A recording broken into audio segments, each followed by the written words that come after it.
नमस्कार दोस्तों, आप सभी का स्वागत है स्पिरिचुअल विजडम में। आज हम बात करेंगे वेज प्रोटीन के बारे में। आजकल लोग बोलते हैं कि वेज में काफी कम प्रोटीन मिलता है, काफी सारे न्यूट्रिशन मात्रा कम मिलते हैं, ऐसा सबको गलत फहमी है। इसी कारण लोग नॉनवेज की तरफ जा रहे हैं। सबसे ज़्यादा प्रोटीन और कई सारे न्यूट्रिशन वेजिटेरियन खाने में ही मिलते हैं। रोज़ाना प्रोटीन के लिए नॉनवेज का सेवन करना बहुत हानिकारक होता है। शॉर्ट टाइम के लिए आपको इसका कोई असर नहीं दिखेगा, पर अगर आप लंबे समय तक अगर ये कंटिन्यू खाते रहते हैं तो आपको बहुत सारी दिक्कतें होती है। वेजिटेरियन खाने को अगर सही तरीके से पकाया जाए तो आपको इतने सारे न्यूट्रिशन मिलते हैं उसमें, और प्रोटीन रिसोर्स भी बहुत काफ़ी सारे मिलते हैं। पहले आप कोई भी चीज़ पकाने के लिए कुकर का इस्तेमाल ना करिए। कुकर में आप अगर कुछ भी चीज़ पकाते हैं तो उसके हाई प्रेशर के वजह से वो काफ़ी सारे न्यूट्रिशन को ख़त्म कर देता है। देखा जाए तो कुकर में कोई चीज़ पकता नहीं है, वो सिर्फ कई सारे एटम्स में टूटता है। दिखने के लिए सिर्फ वो पके जैसा रहता है। में पके हुए खाने को अगर लगातार खाने से काफ़ी सारे बीमारी होते हैं, जैसे कि sugar, diabetes, blood pressure, cancer और भी काफ़ी सारे बीमारी इसके कारण होते हैं। सारे बीमारी इस कारण होते हैं क्योंकि आपको रेगुलर खाने में जो न्यूट्रिशन रोज की ज़रूरत होती है वो ना मिलने के कारण आपके शरीर कमज़ोर पड़ता है और आपको ये सारी बीमार होने के चांसेस बढ़ जाते हैं। अगर दाल या कोई भी सब्जी हो, वो अगर खेती में पकने में बहुत सारा समय लेता है तो अगर उसे घर में पकाने में भी समय देना चाहिए। तृतीय पद्धति आहार के हिसाब से हम देखा जाए तो हमें सबसे ज़्यादा प्रोटीन दाल से ही मिलता है। दाल को कुकर में ना पका के उसे कोई भी बर्तन में पकाया जाए, जैसे कि कांसे का बर्तन हो, पित्तल का बर्तन हो या मिट्टी के बर्तन में उसे पकाया जाना चाहिए।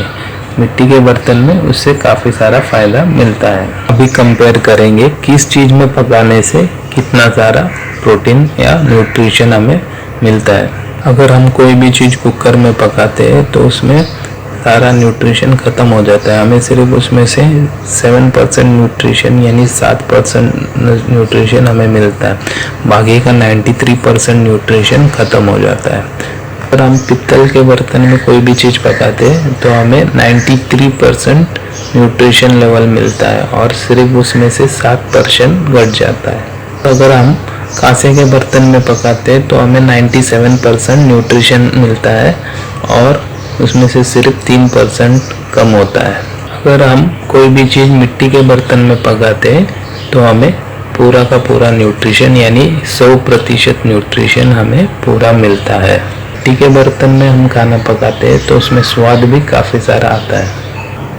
दाल के अलावा वेजिटेरियन खाने में और भी काफ़ी सारी चीज़ें, जैसे कि सब्जियों में पालक, बीन्स और भी काफ़ी सारी चीज़ों में प्रोटीन काफ़ी सारा मिलता है, सिर्फ उसे सही तरीके से पकाना चाहिए। अगर आप रेगुलरली काला चना और शिंगदाना यानी मूंगफली खाते हो तो आपको उसका पूरा न्यूट्रिशन, पूरे दिन का न्यूट्रिशन आपको उसी में ही मिल सकता है। बादाम, खजूर, अखरोट और भी काफ़ी सारे ड्राई फ्रूट्स में आपको काफ़ी सारा nutrition, protein, calcium, omega 3 fatty acid सब कुछ मिल जाते हैं।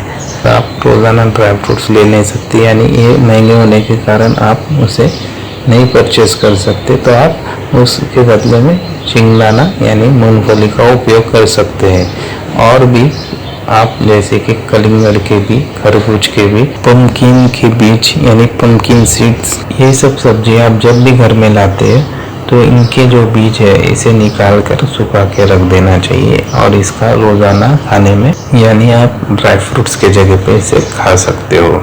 अगर आप रोज़ाना दूध, दही, पनीर, दूधों के कई पदार्थ अगर रोज़ाना खाने में लेते हो तो इससे कई सारे प्रोटीन्स, न्यूट्रिशन आपको मिल जाते हैं। अगर आप ये सब चीज़ें रोज़ाना सही तरीके से लेते हैं तो आपको कोई भी एक्सटर्नल यानी supplements, protein shakes, protein powder और नॉन वेजिटेरियन चीज़ों की कोई ज़रूरत नहीं होती। हमेशा एक चीज़ का ध्यान रखना, आप कोई भी चीज़ें अगर कुकर में ना पका के कोई भी साधारण बर्तन में पकाते तो आपको उसका न्यूट्रिशन वैल्यू या प्रोटीन, काफ़ी सारी चीज़ें आपको इसमें मिल जाएंगे। आप बीमारियों से दूर यानी बीमारियों से मुक्त रहेंगे। दोस्तों, आज के लिए इतना ही। आशा करता हूँ आपको ये वीडियो पसंद आए हो। अगर आपको ये वीडियो पसंद आए तो लाइक करना, शेयर करना और अपने चैनल को सब्सक्राइब करना। और भी ऐसे महत्वपूर्ण वीडियो देखने के लिए बेल आइकन दबाना मत भूलना।